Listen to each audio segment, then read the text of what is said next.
कबीर साहब कहते हैं, घर को खसम बधिक भो राजा, परजा कांधव करे विचारा। घर को खसम बधिक भो राजा। अब थोड़ा सा पहला जो उन्होंने एक संबोधन दिया था, हंसा हो, मतलब हम ही अपने तारणहार हैं यदि हम अपनी सीमा समझें, यदि हम यह देखें कि हमारी बनावट क्या है, तो वही हम हंस हो जाते हैं। वह चेतना जो अपनी लिमिट को देखती है, लिमिट को देख करके जो अनलिमिटेड है, अपने बनावटीपन को देख करके जो नैसर्गिक है, उसे उतरने का अवसर देती है, वो हंस हो जाती है।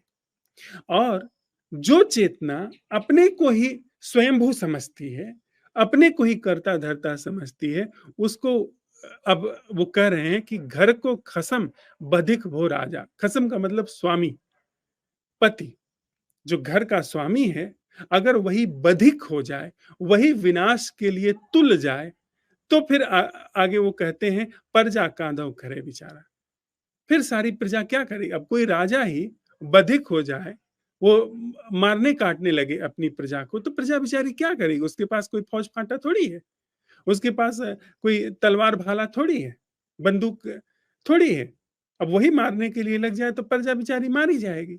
तो कबीर साहब कहते हैं कि यह जो विवेक है, जो समझ है, अगर यही नहीं है, ये उल्टा देख रही है, तो इसका मतलब है कि पूरा विनाश होना वो अवश्यंभावी है, वो होना ही होना है, वो नियति है। कबीर साहब आगे कहते हैं कि भक्ति न जाने भक्त कहावे।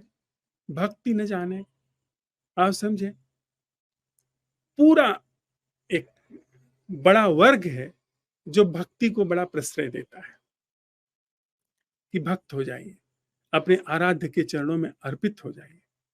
लेकिन भक्ति इतनी सरल नहीं है जितनी दिखाई पड़ती है, बल्कि भक्ति ध्यान से भी कठिन है। अगर आपको पता है कि आपके अंदर भक्ति है, आप भक्त कर रहे हैं, तो ये सतोगुण का आप अनुपालन कर रहे हैं। या बहुत कर रहे होंगे तो आप अपनी एक्टिविटी से कुछ रजोगुण जैसा कर रहे होंगे या कुछ सतोगुण जैसा कर रहे होंगे, आपने भक्ति नहीं समझी। भक्ति का मतलब है समूल रूप से मैं की सीमा को देख लेना। भक्त शब्द का मतलब है, भक्त का अर्थ जो होता है वो है बटा हुआ। तो जो चीज बटी हुई है, सॉरी, विभक्त का अर्थ होता है बटा हुआ, जो जो अलग अलग है। भक्त का मतलब है जो बटा नहीं है। तो अगर हम मुझे यह पता है कि मैं भक्त हूं, इसका मतलब कि एक तो भक्ति का वो एहसास और एक मैं, ये दो घटनाएं हैं। तो ये दो घटनाएं अपने में बटी हुई हैं, विभक्त हैं, अलग अलग हैं। भक्त का मतलब है जो अखंड हो गया, जिसमें अब कोई विभाजन नहीं हो सकता है, अर्थात ऐसे धरातल पर उतर जाना जिसमें कोई विभाजन नहीं है। तो हम लोग कहते हैं कि हम भक्त हैं, यह कहने में ही वो विभक्ति आ जाती है। तो कबीर साहब उस चीज की तरफ इशारा करते हुए कहते हैं कि भक्ति न जाने भक्त कहावै। अगर सच में ही कोई भक्त भक्ति को समझना चाहता है, तो उसको मैं को समझना होगा कि वह कौन है जो भक्ति को समझने चला है। भक्ति जीवन में अपरोक्ष रूप से उतरती है जब आप खुद पर काम करते हैं और खुद का गलना अपने आप होता पाया जाता है, तो आपको बिना पता चले भक्ति वर्ण करती है, भक्ति आपके जीवन में उतरती है। तो उसके लिए व्यंग कसते हुए कबीर साहब कह रहे हैं, भक्ति न जाने भक्त कहावै, तज अमृत विष कैलिए सारा। अब वह जो कीमिया है भक्त होने की, उसको बिना जाने, उसको नजरअंदाज करके विष कह लिए सारा। भक्ति के नाम पर जीवन में बहुत सारे आप विष बेल पैदा कर देते हैं। आप देखें, सारी दुनिया में समर्पण के नाम पर, आराध्य के नाम पर विष बेल फैली। दुनिया में मुसलमानों ने भक्ति के नाम पर, कि वे एक ईश्वर को मानने वाले हैं, नमाज के नाम पर भक्ति कि एक ही ईश्वर है, सारी दुनिया में रक्तपात हुआ, सारी दुनिया में इंसान काटे मारे गए, संप्रदाय बन गए भक्ति के। भक्ति का कोई संप्रदाय हो सकता है। अगर कोई संप्रदाय भक्ति का बन रहा है, तो इसका मतलब एक बात पक्की है कि उसमें भक्ति नहीं है। और सब कुछ हो सकता है, भक्ति नहीं। भक्ति शब्द ही है जिसमें कोई विभाजन नहीं हो सकता। तो अगर आप संप्रदाय बना रहे हैं, ये क संप्रदाय है, ये ख संप्रदाय है, ये ग धर्म है, ये फला ढिका धर्म है, ये उसको मानता है, तो ये भक्ति नहीं। ये हमारी आपकी राजनीति हो सकती है। हिंदू हिंदू की भक्ति अलग है, मुसलमान की भक्ति अलग है, ईसाई की भक्ति अलग है, और भी क ख ग सबकी भक्तियाँ अलग है। तो ये भक्ति नहीं है, ये विभक्तियाँ हैं, ये बँटवारे हैं।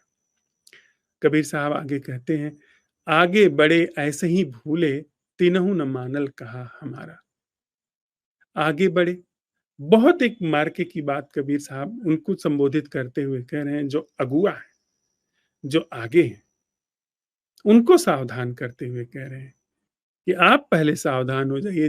अगर आपको देख करके बहुत सारे लोग चल रहे हैं, तो आप सावधान हो जाइए। आप कहीं ऐसा तो नहीं कि आप ही भूले हैं, आप ही भटके हुए हैं। अगर आप ही भूले भटके हैं, तो आप जो भी दूसरे को बताएँगे, वह बात भ्रामक होगी। और दूसरे को बताने का बड़ा रस है।